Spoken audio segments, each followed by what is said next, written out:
Vaccine passports is an idea that's been floated around, and here's how it would work. Businesses or local governments may require you to show it in order for you to get access to certain events, or if you want to go inside and eat in certain restaurants, and the list goes on and on and on. So we want to bring in Yahoo Finance Editor-in-Chief Andy Serwer to talk a little bit more about this. And Andy, of course, as with everything these days, it seems it's the battle over this is getting political. The idea is getting criticized heavily by a number of Republicans. And we had Governor DeSantis down in Florida saying that he would sign an executive order banning this.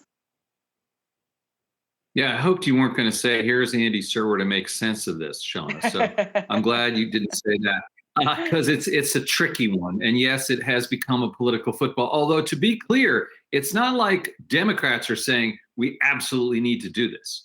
They're equivocal about this as well. Some Democrats have said that they would look to do this. President Biden, has not said that. It really is tricky stuff. So, and there's a number of facets. First of all, when you get the vaccine, you get that little card. So that's your vaccine passport, old school, right? And there are some businesses that are looking to laminate that for free for you. You can see, look up that story on the news if you'd like.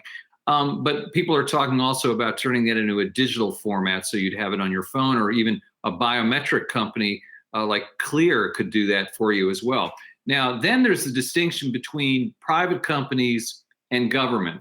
And I think where the foes are most vehement here is the government requiring you to show a vaccine when you walk into, say, the DMV. I really don't see that happening. And by the way, what would you rather do? Would you rather be around people who are vaccinated or people who have negative COVID tests? You know what I mean? Remember that. Like, a vaccine just shows that they can't get it. It's not that they couldn't give it to you, although that's extremely unlikely, to be completely clear here. Then there's foreign governments. There's airlines. When you needed to get on one air carrier and not another, if you flew to a country, would they require it? I mean, it's kind of mind-boggling stuff. And of course, it's going to be confusing and a hodgepodge. I'll tell you that. Andy, you just brought up the issue of the government requiring it. This was settled over 100 years ago. Jacobson versus Massachusetts, United States.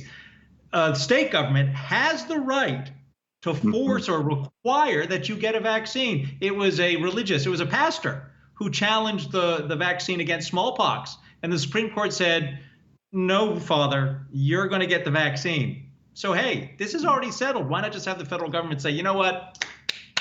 Everyone must get vaccinated. That was then, and this is now.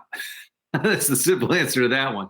And by the way, Adam, it's not so clear cut that the government can get you vaccinated. There's still a number of exemptions out there, religious and medical. And we know that there's a number of not a large, but a slice of the population, I guess you could say, a slice of the population that won't get vaccinated. I think that's a mistake, but that's my personal take.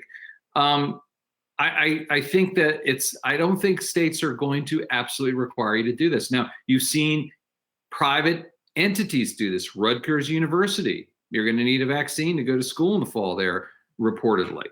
And you're going to see restaurants, you're going to see certain places.